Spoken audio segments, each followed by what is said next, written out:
Mr. Clerk, items 2 and 3. Oh, I'm sorry, we have cards on 2. At this point, we can do 3. Mr. Chair, we have cards on items number 1, 2, 4, and 5.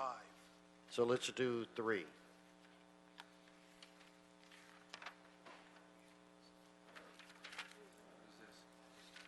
Item number 3 is a City Ethics Commission and City Attorney report and ordinances relative to amendments to the city's ticket policy.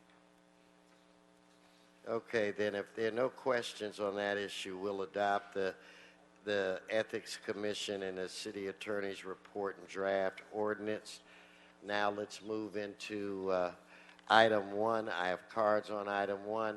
So if I could get Mr. Schaefer and Mr. Previn to come forward. And item number 1 is communications from the Mayor and City Ethics Commission relative to the appointment of Ms. Deborah Webby to the Board of Neighborhood Commissioners for the term ending June 30th, 2018. Good to see you. Good morning, Mr. Wesson, members of the committee. I would just say that I would recommend, after doing some research, on this new appointee, and I'll be very happy to see our commission back up to full strength again. Thank you. Okay. Why don't you stick around? What I'm going to do 1 and 2 together. So, in fact, I'm going to give you another minute, and you can talk on item 2. Speak on item 2. Okay. With regards to Mr. Lippman, he's been a very good addition to our commission, even through times of personal adversity. He's kept in contact. He's kept up with things. And we're glad to have him back full-time also. And I highly recommend a reappointment of Eli to our commission. He is a very up-and-coming young man, and I expect to see very good things from him and of him in the coming years. Thank you. So, Mr. Previn, if you could come forward and speak on items 1 and 2 as well. Thank you, Council President Wesson. It is Eric Previn from CD2, and this is Board of Neighborhood Commissioners business. We are appointing 2 new commissioners, Deborah Webby and Mr. Eli Lippman. I'm a little bit familiar with Lippman because I've attended a Rules Committee meeting that you held in the evening one night. There was nobody here except for the bonk commissioners, and it was on issues that were contested regarding various election issues regarding the neighborhood councils for 2016. So it was a little weird because we were kind of hoping for a broader turnout from constituents and other neighborhood council members themselves. I think bonk has an interesting and important role. It would be good if they could be a little bit more responsive to the new blood, because the whole idea of neighborhood empowerment, as you know, sir, is to engage new members, not to reward tireless supporters who have looked the other way when wrongdoing presents itself, as unfortunately, sir, as we've seen, happens frequently in this environment. I don't know why. I don't know because it should be something that is set here at the top in the Rules Committee by you and Krikorian, who also have taken a big interest in neighborhood councils, although reduced them by 5,000 each this year. But that's obviously in connection with the elevation last year. So we are looking forward to restoration. We are looking forward to a bonk that is responsive to the membership and to the members of the community, because that's the most important thing for this whole program, which, as you know, spans 96 neighborhood councils and is overseen by these guys who have been overseeing it for many, many years. Thank you. Thank you. Doug, I didn't have a card on you, but come forward. Just identify yourself and I'll find your card. I appreciate you making time for me. My name is Doug Fitzsimmons. I'm president of the South Robertson Neighborhood Council. I'm here to speak on behalf of Commissioner Eli Lippman. He represents our area, has done so ably, and has proved himself to be a leader within not only the community but also within bonk, pushing forward measures on technology and hopefully a robust upcoming discussion on stakeholder definition. So I wholeheartedly offer my support to Commissioner Lippman and hope that you do approve him for 5 more years. Thank you. Thank you. Okay, Mr. Herman, I think I have a card from you on item 2. Address the card under the Brown Act, please.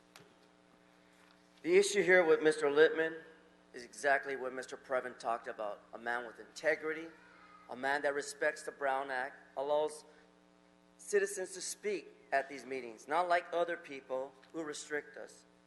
So it's obvious if Mr. Previn, Eric, a well-spoken speaker from Sherman Oaks, can come here and address the issue on Mr. Littman. I support Mr. Littman. I support that neighborhood. And I want to holler out to my senator, Mr. Kevin DeLone. Good morning and hello. And for the record, I say let's speed this motion up and give Mr. Littman the position so we can handle business out in the valley. Thank you. Okay, so on items 1 and 2, without objection, why don't we deem those 2 items approved? And now I think so congratulations.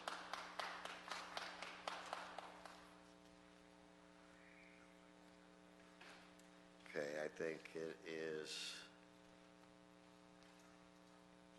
Let's go to item 5.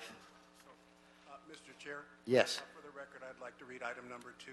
Okay, go ahead. I'm sorry. I thought we had read both of them. Go ahead. No, just item 1. Item number 2 is a communication from the mayor, and we also received, subsequent to the posting of the agenda, a report from the City Ethics Commission relative to the reappointment of Mr. Eli Littman to the Board of Neighborhood Commissioners for the term ending June 30th, 2021. Okay, so I have cards on this item. And then we're at item number 5, you said? Yeah, so I'm waiting for you to read that item because I have cards. And item number 5 is motions, Cedillo and Fuentes, relative to rescinding in its entirety the council's action of May 12, 2010, under council file number 10-0002-S36, regarding conducting business with the state of Arizona, and a request from the Los Angeles Department of Building and Safety for staff to travel to Arizona for city business. Thank you, sir. So I have Joseph from Churla. I can't make out Joseph, the last name. And then if I could have Mr. Previn after that. Welcome. Thank you. Good morning. My name is Joseph Villalap on behalf of Churla, the Coalition for Humane Immigrant Rights in Los Angeles. I'm here in regards to item number 5 to raise our opposition to trying to rescind the boycott into the state of Arizona.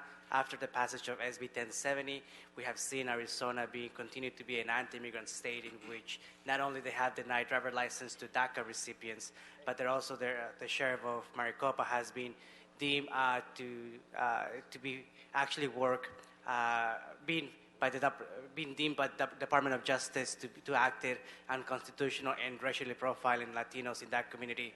We understand that the motion has to be updated given that the language is outdated. But in spirit, we continue to support the boycott for Arizona, and we're a little bit concerned that the city is considering lifting that boycott, and to that we request that motion to consider the current status of Arizona, but continue the boycott. Thank you. Thank you, sir, for coming down. Mr. Previn, followed by Mr. Herman. Yes, it's Eric Previn from CD2. From time to time, obviously, cities, states, and other governments have to take strong action to make clear that their views are strong. This is California. This is Southern California. This is Los Angeles. This is where immigrants from all over the world have come for many, many years and made a life. Arizona has taken some policies that are completely appalling, and we've seen that.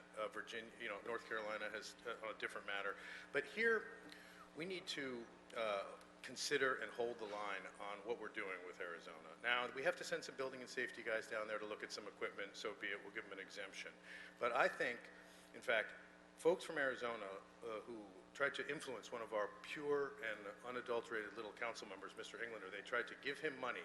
They gave him $700 times, I don't know, maybe 12 of them, during a campaign while they were trying to seek, Taser International, a contract. That's improper. Okay, now that group did not do a service to Arizona, did not do a service to Los Angeles, and that hurt. Thank you, Mr. Previn. Mr. Herman. Thank you.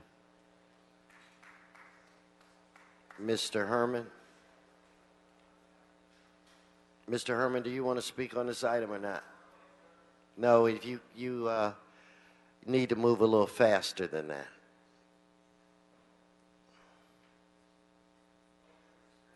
No, you need to quit hollering from the gallery. I called your name. You knew you were up next. You should be in position to speak. You do it again, you will not speak. 54950 at Brown Act gives me the right to speak, sir. No, what I'm saying, when I call your name, you need to be there. And if I call it again and you're not, you will forfeit your time. Now, you want to argue with me, you can forfeit your time right now. It's your choice. You want to speak on the item or don't hold this time, run the clock. You want to speak or not? So the issue regarding the action for May 12th deals with regarding conducting the business with the state of Arizona, the Sun Devils. What the hell is Los Angeles doing in Arizona? What the hell is Arizona doing with Los Angeles? Stay away from Los Angeles. All we create is poverty.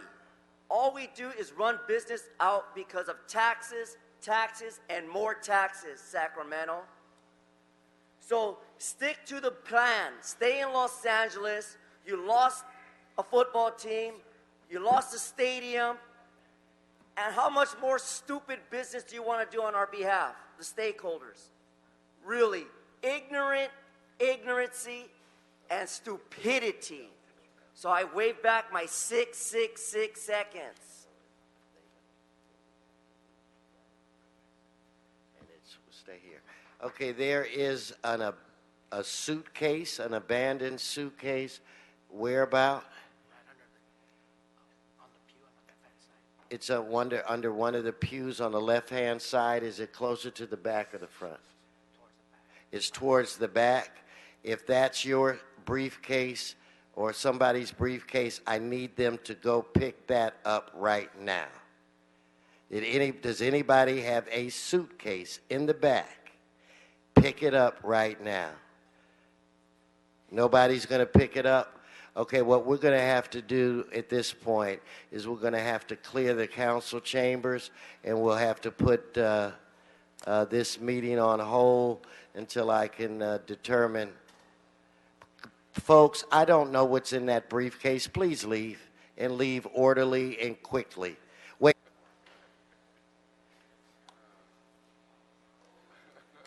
Everybody can sit back down. No, it is. It is not. We have to, in this day and age, folks, be very, very serious about those things. It is not a laughing matter. There are 49 people that went out last week to a club that didn't come home. And so I'm not going to take any chances with your safety or the safety of my colleagues. So, sir, I'm glad that you got the briefcase. Folks, please, if you see something, say something. It is very important. Okay, so I have Mr. Weezer, I'm going to call on you. The only thing I want to say where it relates to this item is that I support a ban, but I mean a real ban, not one that is laden with loopholes. And we as a council should not put in place these kinds of documents just for optics. So I do have some concerns, but I'm open to listen. So Mr. Weezer, the floor is yours. Great. Thank you very much, Mr. President. And as we've heard from some of the public speakers, the original ban was put in place in May of 2010 because of some actions that had been taken by some elected officials, that not only by the actions of the elected officials and the legislation, but also what the environment is created with fear and discrimination amongst Latinos, primarily Mexicans, in Arizona. I think the city did the right thing at the time to send a very strong and forceful message that these types of anti-American, anti-Latino actions should not occur in any part of the country.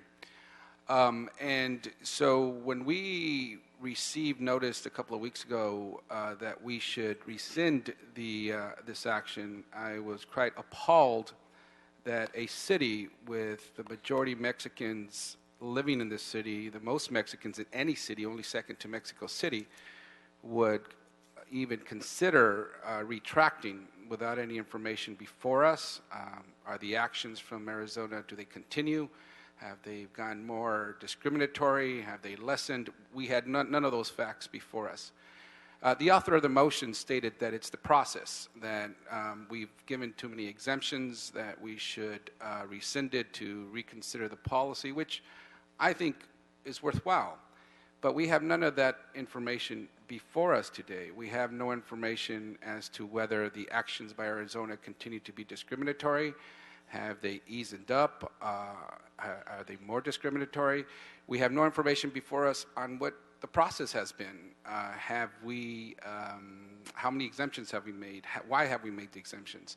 On top of that, a couple of weeks ago, or a month ago or so, we instituted another ban on North Carolina, another boycott, so to speak, and based upon their actions on the LGBT community.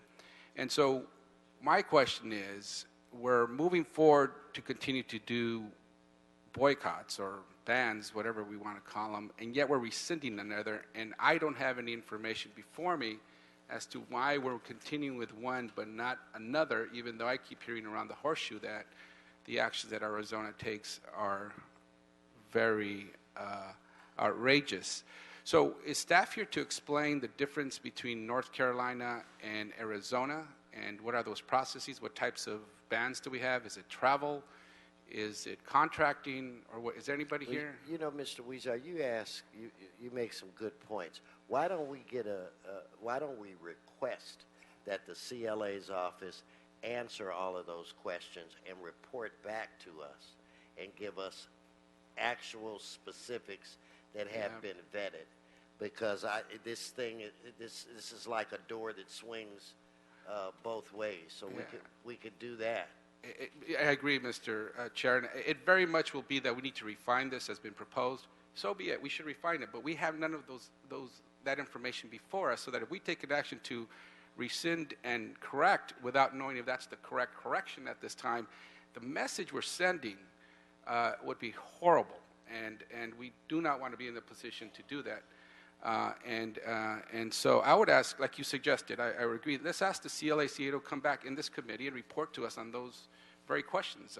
What is the processes that we take? What types of bans are we doing? And are our bans consistent? Is North Carolina with Arizona consistent? Why would we do one thing or another? Is it just travel? Is it contracting? Or I don't even know what the original Arizona ban asked us to do. I mean, there's no information before us on what the original Arizona ban, what the language is there. So I think we need that information, Mr. President. It would behoove us if we asked the CLA to provide us that information, report back to us in this committee, and we could go from there.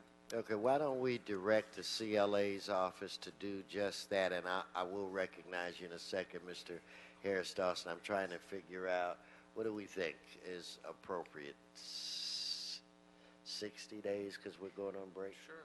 So the CLA's office, why don't you bring that back to us in 45 to 60 days? Let's try to hit 45. If not, 60 would be the limit. Mr. Harris Dawson.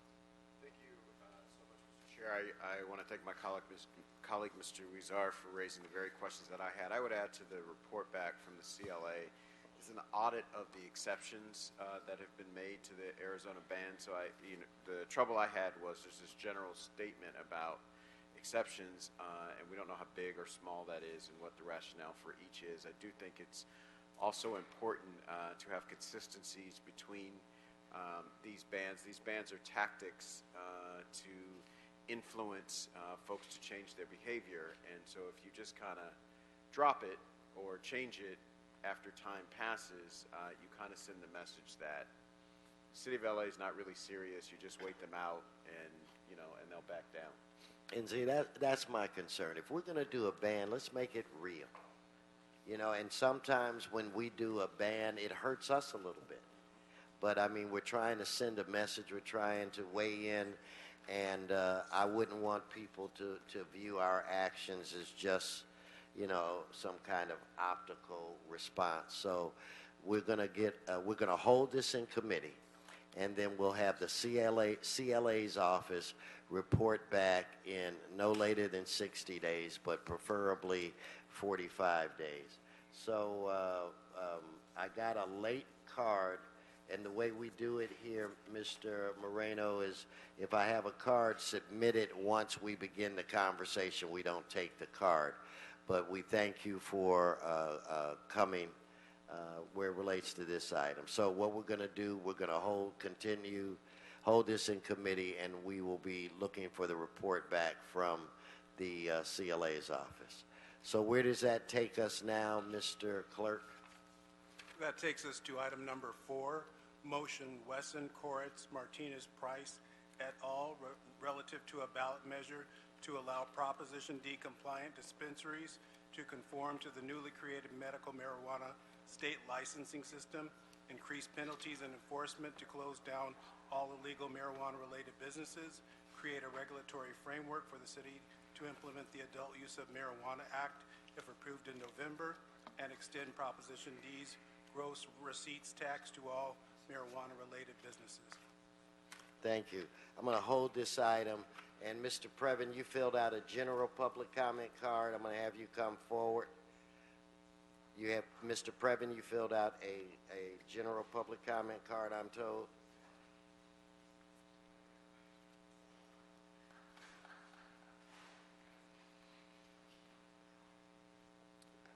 Thank you, sir.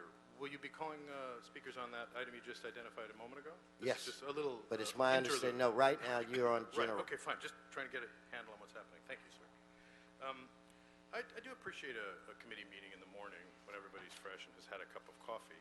I also prefer like a nice early one. But why notice it special as opposed to in a regular way so that folks can sort of hear about it? Obviously, some people got the memo, which is great, but a lot of folks who were not pre-briefed didn't. And one packet was here, which I think is great news on the special meeting, but I did not see the packet, which I believe is required for the stuff that you're looking at here in the regular meeting. And I was actually curious, because this Prop D issue that's coming up is critically important to all members of our community, because we see great opportunity for a kind of fresh regulation that's clean and fair for various parties. So, sir, with that, I would simply say, anything you can do to bring the lights up on these committee meetings to the general population, and also to bring the issues that you pick so nicely that require conversation to actually come before the whole council, because we want to hear from Mr. Rue and Mr. Thank you. Thank you, Mr. Previn. So that, Mr. Clerk, with that, we're going to conclude general public comment on this item. Any other cards that you might have received, we received late, so that's closed. So now we'll go back to item 4. The folk that are here, I'm sure I have more cards than time. So what we'll do, we'll do 20 minutes, a minute each, where it relates to these cards. So I want to call Ariel Clark. I think it's Ruben Honig. Elizabeth Conway, finally. Is she still here? Please come up. Doug Fitzsimmons. And please, we're going to try to get through as many of these cards as we can. So start a clock, Mr. City Attorney. Good morning, Chairman Wesson and council members. Thank you so much for hearing us today and for introducing your motion. I am the chair of the Los Angeles Cannabis Task Force. We represent a group of diverse stakeholders in the cannabis industry in Los Angeles. Again, thank you so much for introducing this motion and looking at these issues relative to these businesses in Los Angeles. As you know, we submitted a letter that's attached to the council file that requests specific amendments to the motion. And this includes, among other things, the establishment of a process for the public to participate in the development of this staff report with public hearings that stakeholders can be involved, as well as a call for licensing under the Medical Marijuana Program Act, that's in line with that, for medical marijuana businesses in California. That specifically also includes licensing of delivery services, cultivators, manufacturers, etc. Thank you. Thank you. If I could have the next speaker come and identify himself. And so again, Elizabeth Conway, Doug Fitzsimmons, and a Brad Barnes. So the sooner you guys get behind one another, we'll be able to get as many speakers as possible. Yes, sir. Good morning, Chairman Johnson and council members. My name is Ruben Honig. I am also with the Los Angeles Cannabis Task Force. I am the assistant chair. I am as well a patient. Medical cannabis is actually what gave me my life back, and without that, I would not be here today. We support the council's efforts to create practical and robust regulations consistent with state law, and thank you for looking at this. We appreciate the motion, but as Ariel said, we also submitted to public file 9 amendments to the motion that we have here that we would like you guys to take a look at. What specifically we would really like you to do is to be able, is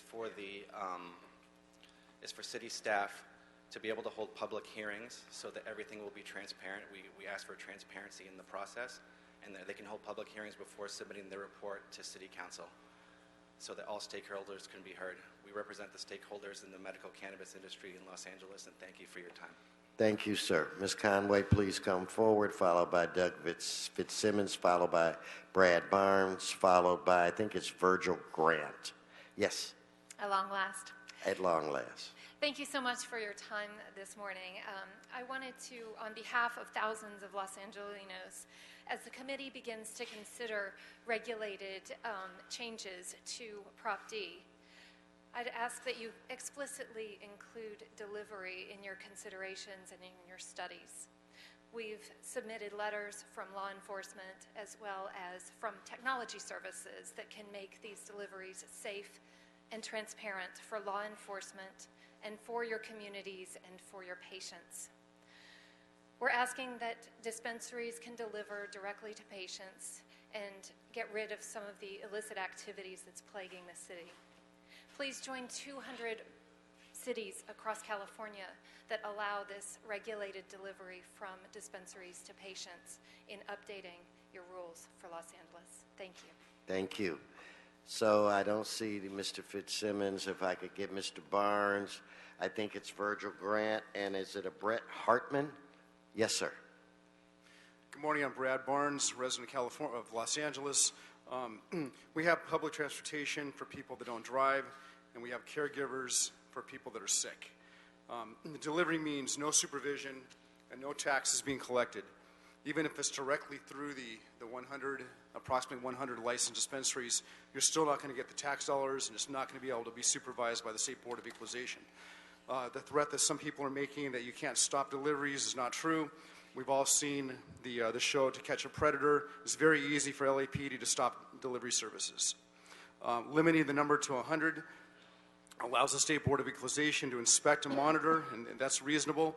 Opening up the floodgates is not acceptable. The liquor licenses are limited, and so should the dispensary licenses. Maybe in 5 years from now, when the dust settles, and the limit falls below 100, you can consider a lottery, but it should be definitely limited. Thank you, sir. So if I can get Virgil Grant, Brett Hartman, Sarah Armstrong, and I think it's Brian Bergman. Yes, sir. Good morning, Council, Chair Wesson. I'd like to speak. My name is Virgil Grant. I'm a patient advocate, and an owner-operator since 2004.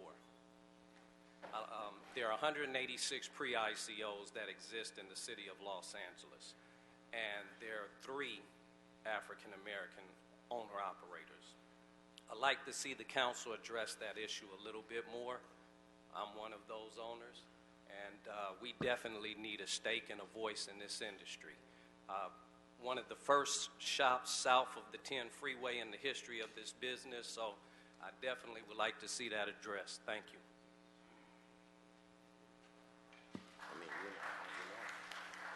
Yes, sir. Please identify yourself. My name is Brett Hartman, and I am here on behalf of Greater Los Angeles Collective Alliance, as well as I am the manager for Buds and Roses LA Collective. I would like to talk about allowing safe and secure regulated delivery for medical patients. As a person who developed a severe form of epilepsy after donating my kidney, cannabis is the only thing that has given me my life back. And we have more people in America dying from epilepsy than breast cancer. Cannabis is allowing people to get their lives back issues with medications from the pharmaceuticals. For me, I'm one of the 30% of epileptics that medications do not work. And cannabis has given me my life back. And there's epileptics that cannot drive, do not have access to a caregiver always, and they need to be able to get access to their medications.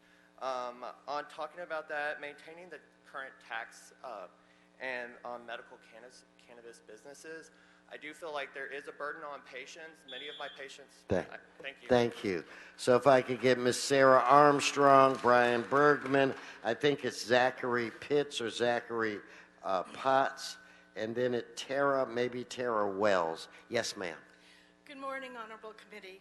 I am Sarah Armstrong, the Industry Director for Americans for Safe Access, the nation's largest advocacy organization for medical marijuana patients. We are here today to tell you that we stand in strong support of this motion. We'd like to thank President Wesson and his staff for all their leadership and hard work.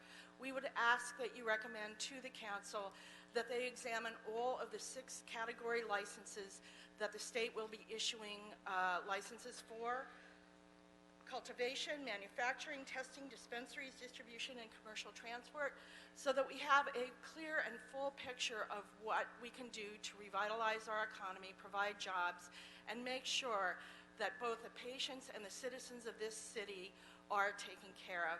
Thank you for your time. Thank you. So if I could have the next speaker, please. Good morning, distinguished council members. My name is Brian Bergman. I am a resident of the city of Los Angeles, and I am also in support of this measure. I wanted to thank you for putting it before the city. I believe that it is very important to have an opportunity for new regulations to be issued for this city so that we have an ability to, even it must be limited or not, but to have an ability to make sure that all businesses have equal access with clear regulations in place so that the city can, in fact, monitor these businesses, but then also create income as well for the city and jobs as well by creating equal access and not limiting it to just those who were maybe in existence prior to a certain date and time before there were even regulations in place, limits what we're able to do and also is not in line with the state licensing structures. So if we could make that all copacetic and together, then that would definitely work better for this city. Thank you. Thank you. So again, Mr. Pitts or Potts, Tara Wells, Stuart Richland. Good morning. Yes, sir. Good morning. My name is Zachary Pitts. Prop deed was a Band-Aid necessary when the state wasn't providing proper guidance. But now that the state has passed MRSA, I believe that it's really important that we have a strong framework locally for cultivation, processing, and what I'm most concerned with, delivery. Hundreds of cities have created fair licensing standards for medical marijuana delivery independent from existing walk-in shops, and they've enjoyed those benefits. Los Angeles needs to join these other forward-thinking cities in providing fair and competitive opportunities to everyone in the medical cannabis industry. And innumerable patients are immobile, and delivery is their only option. Furthermore, it offers access without the crowds and signs that make some communities uncomfortable. Delivery could provide so much good with fair regulation and taxes. Thank you. Thank you. So if I can get Tara Wells, Stuart Richland, Benjamin Brayfield, and Yamalith Bolanos. Yes. Good morning. My name is Tara Wells. I'm a mother, and I'm a grandmother. I'm an Emmy Award-winning TV producer. I've started schools, and I'm on the board of my local community homeowners association. But most importantly, I'm a medical marijuana patient. And I'm here to say that we need safe access and delivery in these new regulations, so I urge you to include those when you're drafting these things. Proposition D did work at one time, possibly, but it doesn't work anymore. We need to follow the MRSA guidelines and open up this industry so that all patients in this beautiful city, we live in the most progressive city in the world, everyone follows our lead. Let's make the medical marijuana cannabis community proud and ourselves healthy by allowing access for everyone. Thank you so much. Thank you. Please. So Stuart Richland, Benjamin Brayfield, and Yamalith Bolanos. Good morning. I'm Stuart Richland. I'm an attorney and an expert witness in the area of medical marijuana. I've represented over 600 collectives over the last 10 years. The problem with Prop D, it was written in a different scenario than we have now. It really enshrines a monopoly. The idea that the large city of Los Angeles is going to be served by 100 or less businesses when you really add up how many are truly Prop D compliant. It's like as if we were to say that, let's say that you can't have a newspaper or a restaurant if you weren't open since 2007. We want competition. We want better medicine, cheaper medicine, better service, and that happens with competition, not monopoly. I noticed that Prop D was passed with the help of the unions and walking in with contributions to some of you nice city councilmen and women. We would like to see a fair and open process where anyone can grow. And since you test marijuana, anyone should be able to grow it and bring it to be distributed. Thank you. Okay, Benjamin Brayfield, Ms. Bolonis, Suzanne, I think it's O'Leary, and Simone Radzins. Please come forward. Yes, sir. Good morning. I am here to voice my support for the Los Angeles Cannabis Task Force and the adoption of the Medical Marijuana Regulation and Safety Act here in Los Angeles. In 2013, my sister broke her back after being bucked off of a horse and stepped on. We used a local delivery service to get her CBD oil to help her get through the pain of recovery. The experience was safe, it was discreet, it was professional, and in the comfort of our home. Currently, Prop D does not allow for delivery services. The pre-ICO dispensaries and GLACA are lobbying this council to ensure that they are the only entities allowed to deliver cannabis in Los Angeles. Prop D created a monopoly, antitrust in the cannabis industry. Ultimately, it created a disservice for patients. Adopting the MMRSA rules with a merit-based application system will create a healthy local economy with competitive businesses that will foster innovation. This is an opportunity for Los Angeles to make millions of dollars in tax revenue and help clean up our city. Thank you. Thank you. Okay, so if I could have the next speakers please come forward. Hello. Good morning, President Wesson and members of the Rules and Elections Committee. I'm Yami Bolaños. I'm the president and founder of the Greater Los Angeles Collectives Alliance, GLACA. As the oldest and leading coalition of medical marijuana dispensaries in the region, GLACA focuses on providing safe access to medical cannabis patients while adhering to strict operational and safety protocols. Our members are the operators who conduct business in an open and transparent manner. We not only follow the rules, we've been begging for rules and regulations for the last 10 years. We wholeheartedly support Mr. Wesson's motion. This effort is essential so the Proposition D compliant dispensaries conform to the newly created Medical Marijuana State Licensing Program. GLACA and its members stand before the Rules and Elections Committee today to highlight the core elements that, based on our knowledge of the industry and the medical marijuana community, we hope are included in the 2017 ballot measure. I've highlighted these points in my full testimony, a copy of which I'm going to hand to the clerk. We would like to continue to work. We are going to continue to work with the city. Thank you so much. Thank you. If I could have the next. And Jeffrey Miller, if you could get in line. Yes. Good morning. I'm Susan O'Leary. I'm with the Brownie Mary Democrats of California. We support delivery services, especially for the underserved, non-ambulatory senior patient populations living in adult residential facilities and hospice care.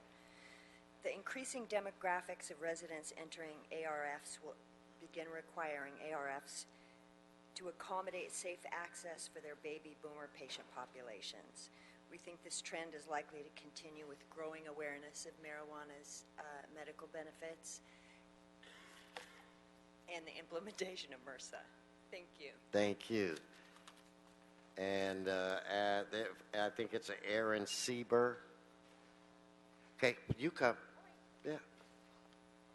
Good morning. My name is Simone Samaluka-Radzins. I'm part of the LA Task Force, and I'm a CPA that serves operators in regulated markets such as Oregon, Washington, Arizona, as well as people in California.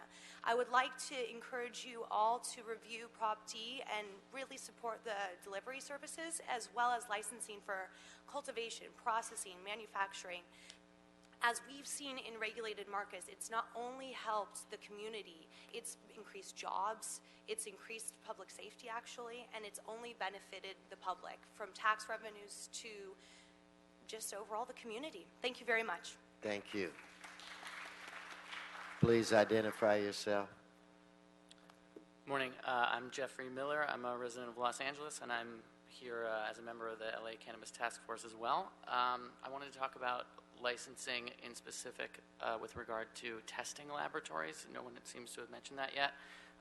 It seems like as long as there's a marijuana trade in LA, the absence of a legally licensed testing lab is a surefire way to create a public safety risk. Patients can't be sure that they're receiving consistent medicine, the medicine they believe they are, and they're in danger of repeated exposure to harmful chemicals, parasites, poisons, pesticides, fertilizers, and microorganisms that can pose long-term serious health effects.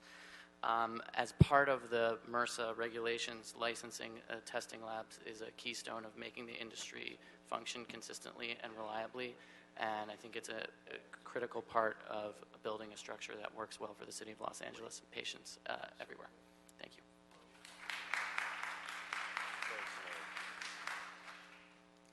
Good morning. My name is Aaron Sieber. I've been a resident of Los Angeles for over 32 years. I was visiting New York on 9/11 when I volunteered as a Ground Zero first responder. After 4.5 days at Ground Zero, I returned to my family in Los Angeles. In 2014, I was diagnosed with stage 4 cancer of the throat and neck. By the grace of God, my cancer is now in remission. My miraculous recovery was in part a result of having access to quality CBD oil and making my own microdosed edibles. I'm a state-registered medicinal cannabis patient and founder of a compliant 2-year young California collective. Our mission is to pay it forward by providing access to quality medicine and openly educating the community about the responsible use and benefits of medicinal cannabis.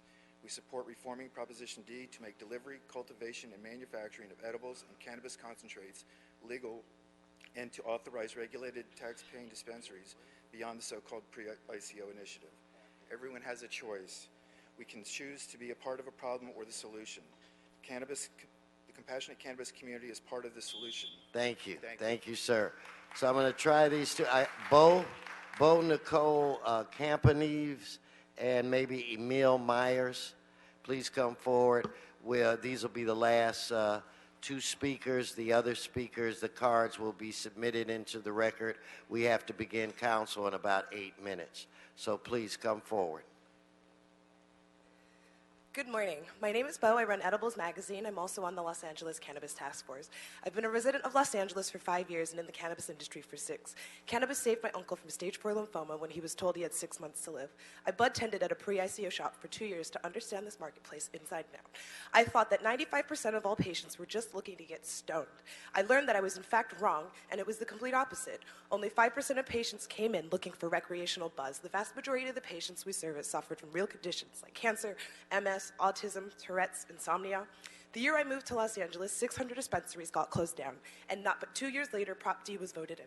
The problem is the city attorney threw out the pre-ICO list in an effort to combat the swarm of lawsuits suing to get verifiable status on that list. Our current city laws are skewed and need reform.